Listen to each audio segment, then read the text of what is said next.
great teams in the past, and this one, it seems like it's a very young team. How would you describe it?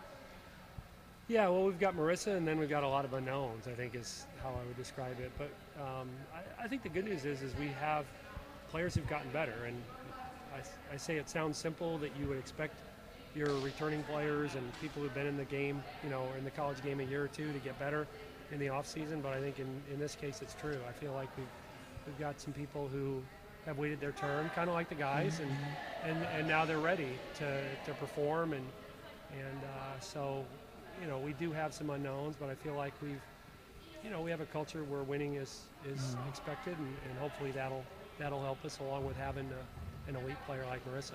What are those newcomers might make?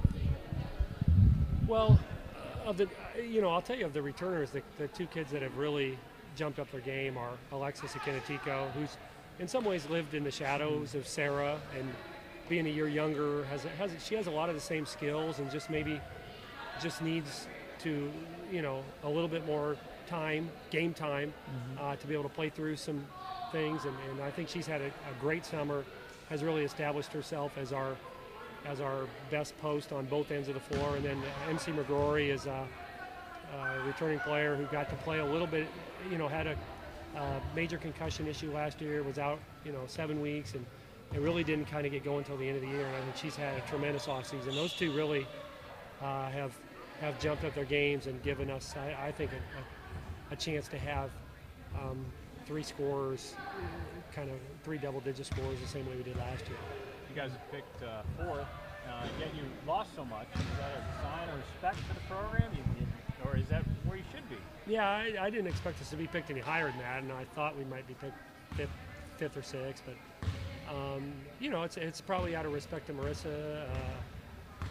But I also, I think there's something there, because I know Seton Hall is going to start a sixth year, two fifth years, and a third year who was second team all league, and they're picked behind us. So I don't quite understand that, but to lose two second team all conference selections and be picked in the top four was a little wasn't surprising, but I thought it was as high as we'd be picked. How about Marissa?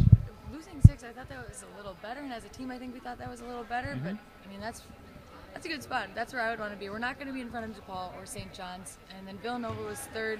They didn't really lose a lot of people like we did, so I mean I'm happy with where we're at. You guys, because you're going to have such a target, who on your team has to really step up offensively to make sure it gives you more opportunities to open up everything else? Okay. MC McGrory she's improved a lot, along with Alexis Akinetiko. Flan will probably talk about that, and then we have Jade Owens coming in at point guard. She's a great point guard, and then Sammy will be there also, and then we have Cindy Lamberty coming in at off guard, and she'll play the foursome with TJ also. So I mean, it's just going to be a group effort. And Lex and MC have really stepped up in practices, which is great to see. Is there anything you needed to do to improve from a year ago, your game, or that you've worked on? Or I've worked on different shots, kind of expanding like my variety of shots, like maybe some floaters, working more on mid-range, getting stronger and finishing at the hoop, just working on threes again, and then defense has been a big thing. I've worked on becoming more of an elite defender, how I can get up and bother the people I'm defending more than I did before, and then just rebounding and in the weight room, just putting on some extra weight. I was going to say, how does that go on? Because Big East, different deal. Now you've gone through it. Now you know what to expect. Are you better equipped maybe this time around? Yeah, I think so. I mean, going into last year, I had no idea what to expect. I mean, I knew all the girls were going to be bigger, stronger, faster. Obviously, they were in most cases, but I didn't think that I would have been able to hold my own as well as I did. And I think going into this year, I go in more confident and more knowing what things are like. And I think that's another big thing. We got 5 freshmen. They don't really know. When a lot of them committed, we were still in the Valley. So it's gonna be really cool for them. you were at the Big East